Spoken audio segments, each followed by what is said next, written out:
AP CM YS Jaganmohan Reddy గారి జీవితంలో ఈరోజు ఒక చీకటి రోజుగా చెప్పుకోవచ్చు. ఎందుకని చీకటి రోజు అనాల్సి వస్తుంది అంటే వైఎస్ఆర్ మరణం తర్వాత వైఎస్ రాజశేఖర్ రెడ్డి గారు 2009 సెప్టెంబర్ 2వ తేదీన దురదృష్టవశాత్తు హెలికాప్టర్ ప్రమాదంలో మరణించిన తరువాత జరిగినటువంటి పరిణామాలు. తండ్రి స్థానంలో తాను సీఎంగా అవ్వాలి అనుకున్నటువంటి నేపథ్యంలో తండ్రి ఆశయాలను కొనసాగించాలి అని భావించినటువంటి జగన్మోహన్ రెడ్డి గారికి ఎదురైనటువంటి ఎదురుదెబ్బ. అప్పటికి కేంద్రంలోనూ రాష్ట్రంలోనూ రెండింటిలో అధికారంలో ఉన్నటువంటి కాంగ్రెస్ ప్రభుత్వం జగన్ని కాదని చెప్పి తాత్కాలిక సీఎంగా రోసయ్యను ఏర్పాటు చేయటం, ఆ తర్వాత కిరణ్ కుమార్ రెడ్డి గారిని సీఎంగా ప్రకటించటం.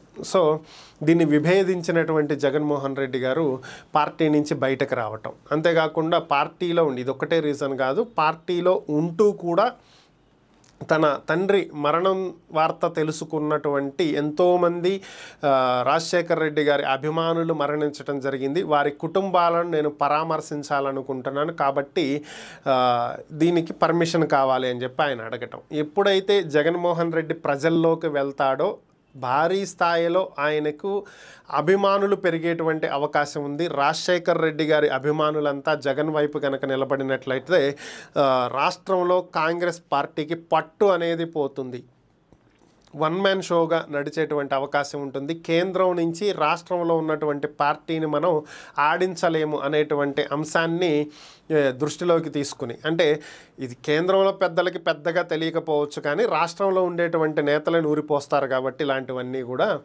సో ఓవరాల్గా పరిస్థితి చేయి దాటిపోతుంది అనేటువంటి ఆలోచనతోటి ఈ ఓదార్పు యాత్రకు పర్మిషన్ ఇవ్వకపోవటం, దీన్ని విభేదించినటువంటి జగన్మోహన్ రెడ్డి గారు బయటకు వచ్చి వైఎస్ఆర్ కాంగ్రెస్ పార్టీ అని చెప్పి ఏర్పాటు చేయటం. ఎలా అయినా సరే జగన్ అనేటువంటి వ్యక్తిని రాజకీయంగా లేకుండా చేయాలి అని భావించినటువంటి కాంగ్రెస్ పార్టీ తన చెప్పు చేతల్లో ఉన్నటువంటి సిబిఐని, ఐటీని, ఈడీని ఉపయోగించుకొని జగన్మోహన్ రెడ్డి మీద కేసులు పెట్టడం.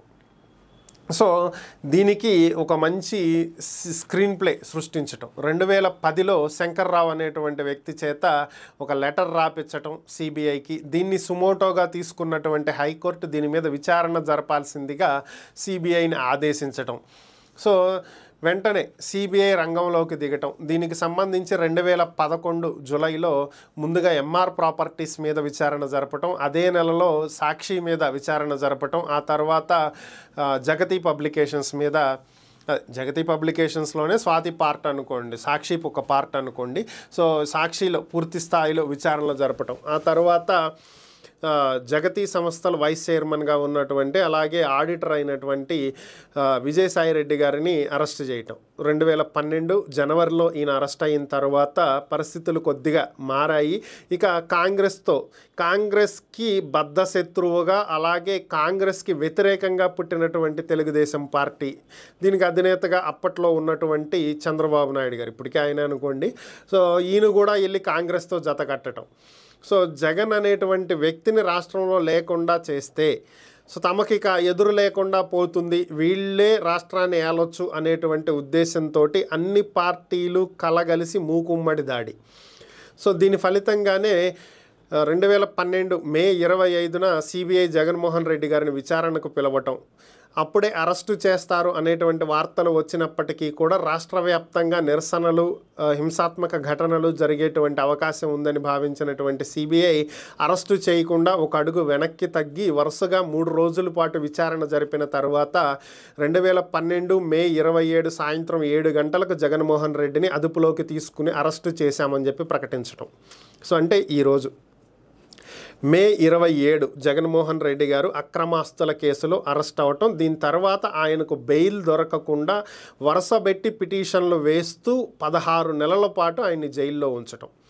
సో జైల్లో ఉన్నటువంటి రోజుల్ని లెక్క పెట్టుకున్నటువంటి జగన్మోహన్ రెడ్డి గారు అంచెలంచెలుగా తనని తాను స్ట్రాంగ్గా మలచుకుంటూ బయటకు వచ్చిన తర్వాత ఎలా ఎదగాలి, ప్రజల తరపున ఎలా నిలబడాలి, ఎలా ఎదుర్కోవాలి అనేటువంటి దాంట్లో దృఢ నిశ్చయంగా తనని తాను రెడీ చేసుకుని బయటకు వచ్చి జగన్మోహన్ రెడ్డి అనేటువంటి వ్యక్తి సింగిల్, ఎప్పుడైనా సరే సింగిల్గానే వస్తాడు అనేటువంటి స్థాయిలో సవాలు విసరటం, రాష్ట్ర విభజన తర్వాత ఆయన్ను లేకుండా రాజకీయంగా ఆయనకు పట్టు లేకుండా చేయాలనుకున్నటువంటి పార్టీలే అసలు అడ్రస్ లేకుండా పోవటం. సో ఇక జగన్మోహన్ రెడ్డిని ఎదుర్కొనేటువంటి అవకాశం లేక మిగిలినటువంటి పార్టీలన్నీ జట్టుగట్టడం మనం ఇప్పుడు చూసినట్టుగా ఈ ఎన్నికల్లో ఏదైతే జరిగిందో అదే. సో ఆ స్థాయికి ఆయన ఎదిగినటువంటి పరిస్థితి మరి ఈరోజు ఆయన లైఫ్లో ఒక బ్లాక్ డేగా అనుకోవచ్చు. మరి ఇది పరిస్థితి. ఇప్పుడు ఆయన ఈ డేట్నే 2012లో అరెస్ట్ అవ్వటం జరిగింది. సో ప్రస్తుతం ఈరోజు 27 కాబట్టి దీనికి సంబంధించి స్పెషల్ స్టోరీ.